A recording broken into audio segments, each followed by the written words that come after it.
Hi, I'm Cash with CashedOutCars, and in this video I'm going to be talking about my 11 favorite affordable two-seater sports cars. So jumping right into it, number 11 on my list is the Mercedes 380 SL, and this car was made from about 1981 to 1985, and it makes my list just barely because you could get them pretty inexpensively now, around $3,000 and up.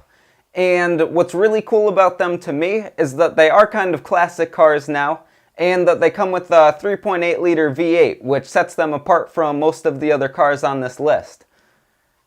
So guys, moving on, number 10 on the list is the Alfa Romeo Spider. And this car shares a lot of the same reasons as why I put the 380 SL on the list. And it makes the list because it's a pretty unique car. Not a lot of people could say they have or have owned an Alfa Romeo Spider. It's definitely more of a cruising car. It's not so much a performance-oriented car, and it's not going to be super fast. And really, they're just not too common, so it would be a neat little two-seater convertible to own. So moving on to number 9, the Pontiac Fiero. And this car is one that I really wanted to get for my first car, but didn't end up getting. And I really wanted this car because it's a mid-engine sports car from the mid to late 80s. And it comes in rear-wheel drive, and the GT variant looks very sporty and very cool, which you could see on the screen right now. And these cars weren't super popular because they weren't super reliable or super fast, but they're definitely a cool niche sports car that you could pick up for not a lot of money and have some fun with. Number 8, the Pontiac Solstice / Saturn Sky. And this car makes the list because it's another pretty unique one. Not a lot of these were made, and they were only made for a few years. And like everything else, it's not super fast and it's not super sporty. It's more of a cruiser car. But for days with nice weather when you just want to go for a drive, something like this would be a good option. Now on to number 7, the BMW Z3. Now, these cars are pretty neat because they are pretty good for performance driving. I've autocrossed against them and they've done very well. And these are also pretty cool because they come with a very wide range of engines from 4 cylinders to inline 6s. And there is a BMW M Edition, which would be pretty expensive and probably out of the affordable category. But it would be very fast and good for track use along with daily driving. Coming in at number 6 after the Z3 is the Honda Del Sol. And this car is pretty far up on the list because you could get them pretty cheap and they look like a ton of fun. So people like that dude in blue have called this car the front-wheel drive Miata. So it's definitely a really affordable two-seater car that is super fun for daily use and track use. And what makes it unique and sets it apart from literally everything else on this list is its front-wheel drive.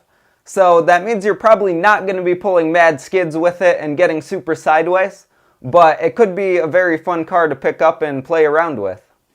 5th on the list is the Porsche Boxster. Now this makes the list because when you think of a small light two-seater, this pretty much fits the bill. What sets it apart is it's a Porsche, obviously, and it's mid-engine rear-wheel drive, so it would be super fun for daily use and on the track and for autocrosses. And considering it's a Porsche and you could get them under $10,000, that seems like a pretty good deal. Moving on to number 4, the Honda S2000. Now, much like the Porsche and some other cars on this list, this car is a little bit pricier, and to get a lower mileage version, you would have to go over $10,000. But it still makes the list because, for one, it's a Honda, so you're going to get a very reliable car that you could push and not have to worry about it breaking. And it does make pretty good horsepower for the small 2-liter and slightly bigger than 2-liter engine at around 240 horsepower. So it will be quicker than a lot of the cars on this list, and like I said, it will be reliable. So for those reasons, it comes in at number 4. Now, starting to crack into the top 3, we have the 2nd generation Toyota MR2. And this makes the list for me because it's a pretty neat mid-engine rear-wheel drive sports car. And it's pretty cool because you could get it in a naturally aspirated variant for not a lot of money. or you could spend big bucks and get it in a turboed variant, which would make it a pretty quick car and a pretty unique car. The silver medal on the list goes to the C4 Corvette. And this goes to this car as it is a rear-wheel drive sports car with a big old V8 up front, which is pretty nice because you're going to get a lot of torque and a lot of horsepower for not too much money. So some of these cars on the cheaper end you could pick up for around $3,000, and that's a pretty good deal. You get a lot of car for $3,000. So guys, number 1 on this list. And a lot of you guys will probably disagree with me, and I have a feeling I'm going to get a lot of hate for this one. But really, in the market for a cheap 2-seater sports car, Miata is always the answer. And I picked this for number 1. One, because I own one, so I am a little bit biased. But they are super cheap. I picked mine up for $1,000 in not great condition, but a condition that was good enough to get it to good looking and good running condition with only a couple $100s put into it. And parts for Miatas are very widely available. You could pretty much get parts for them anywhere because so many of them were made. They're very reliable, unlike a lot of cars on this list that might not be so reliable.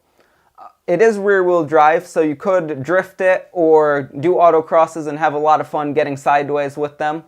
It's pretty lightweight compared to a lot of the cars on this list. And really, compared to the cars on this list, I think it's the best choice. So guys, that's it for this video. I hope you guys found it enjoyable and even helpful if you're in the market for one of these cheap 2-seater sports cars.